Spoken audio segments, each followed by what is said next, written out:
Already existing இங்க வந்து 4 பேர் இருக்காங்க. திமுக கூட்டணி, அதிமுக கூட்டணி, டிவிகே, இன்னொரு சைட் சீமான். ஸோ இதை தாண்டி இன்னொரு கூட்டணி வருமா அப்படின்றது தெரியாது.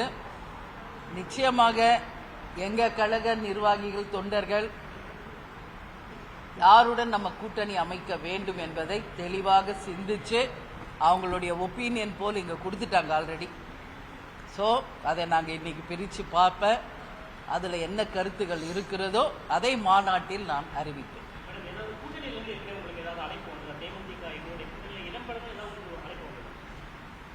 நான் ஏற்கனவே இதுக்கு பதில் சொல்லியிருக்கேன்.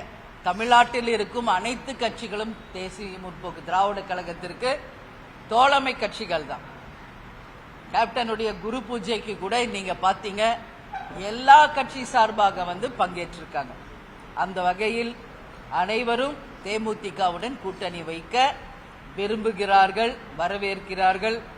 அதை நிச்சயம் உரிய நேரத்தில் சரியான ஒரு முடிவை நாங்கள் எடுத்து அதை அறிவிப்போம் என்பதை தெரிவிச்சுக்கிறோம்.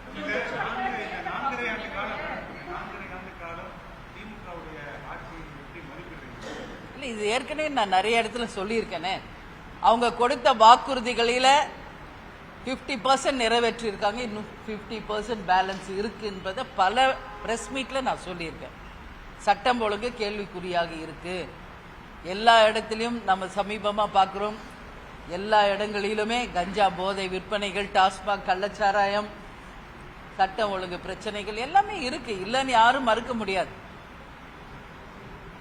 தொடர் ஆர்ப்பாட்டங்களும் போராட்டங்களுமே இதற்கான சாட்சி. அதனால ஏற்கனவே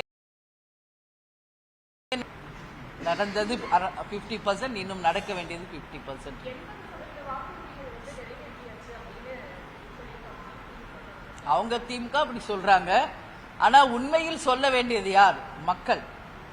ஏன்னா இந்த ஆட்சி சொன்ன அத்தனை வாக்குறுதியை நிறைவேற்றிட்டாங்க. இந்த ஆட்சி சிறந்த ஆட்சியா இல்லையா என்பதை தீர்மானிப்பவர்கள் மக்கள் தான். அதனாலதான் சொல்லியிருக்காங்க, மக்கள் தீர்ப்பு தான் மகேசன் தீர்ப்பு என்று.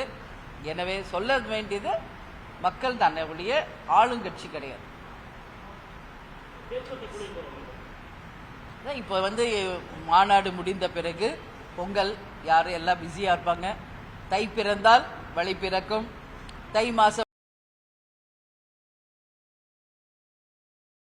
பக்கமும் தொடங்கும். எங்களுக்கு 4ஆம் கட்ட ஒரு சுற்றுப்பயணமும் இருக்கு. இதெல்லாம் முடியறதுக்குள்ள கூட்டணியும் முடிவாகும். விருப்ப மனு ஒரு நல்ல நாளில் தலைமை அலுவலகம் நாங்கள் அறிவிக்க இருக்கிறோம். தமிழ்நாடு முழுவதும் யாரெல்லாம் தேர்தலில் போட்டியிட இருக்கிறார்களோ அவங்க வந்து விருப்ப மனுவையும் தர இருக்கிறார்கள் என்பதையும் இந்த நேரத்தில் உங்ககிட்ட சொல்றேன்.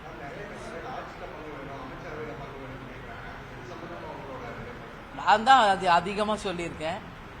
நிச்சயமாக 2026 தேர்தல் ஒரு மாறுபட்ட ஒரு தேர்தலாக இருக்கும் என்று பல இடங்களில் நான் சொல்லியிருக்கேன். அனைவரும் மக்கள் இதுவரைக்கும் விரும்பிய ஒரு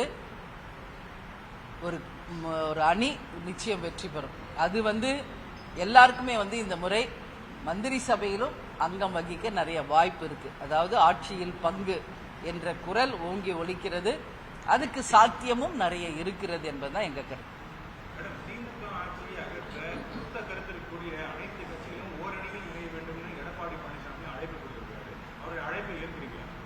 அவங்க சொல்றாரு, அண்ணன் எடப்பாடியார் சொல்லியிருக்காரு. ஏன்னா இன்னைக்கு திமுக ஆளும் கட்சி, அவங்க எதிர்கட்சியில இருக்காங்க.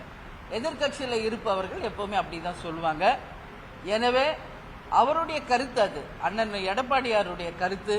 அதனால யார் ஏத்துக்கிறாங்க யார் ஏத்துக்கல என்பதற்கான விடை கூட்டணிகள் அமையும் போது மக்களுக்கு தெளிவாக புரியும்.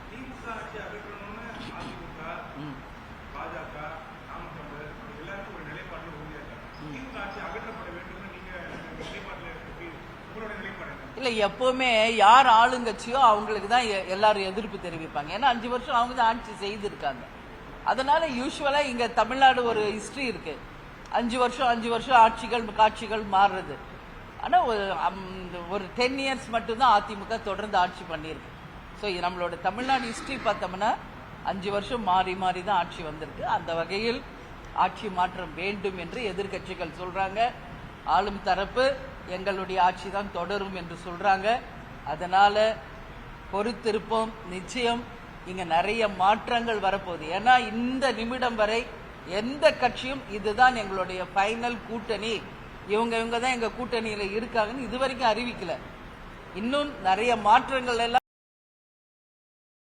தான் உறுதியான கூட்டணி என்று இந்த நிமிஷம் வரைக்கும் சொல்ல முடியாது தமிழ்நாட்டில்.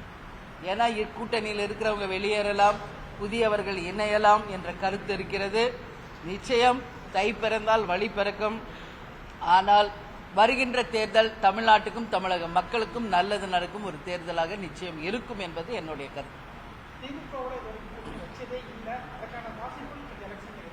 அதான் வெயிட் பண்ணுங்க. நீங்க எல்லாமே இன்னைக்கு உங்களுடைய அத்தனை டவுட்ஸும் மொத்தமாவே இன்னைக்கே நான் சொல்லணும்னு நினைச்சீங்கன்னா அதுக்கு வாய்ப்பு கிடையாது. ஏன்னா எங்களுடைய ஒப்பீனியன் போல் இங்க ஆல்ரெடி போட்டாங்க, அதை பார்ப்போம். அதற்கு பிறகுதான் தேமுதிகவினுடைய கருத்து என்ன என்பதை மாநாட்டில் நாங்கள் தெரிவிப்போம்.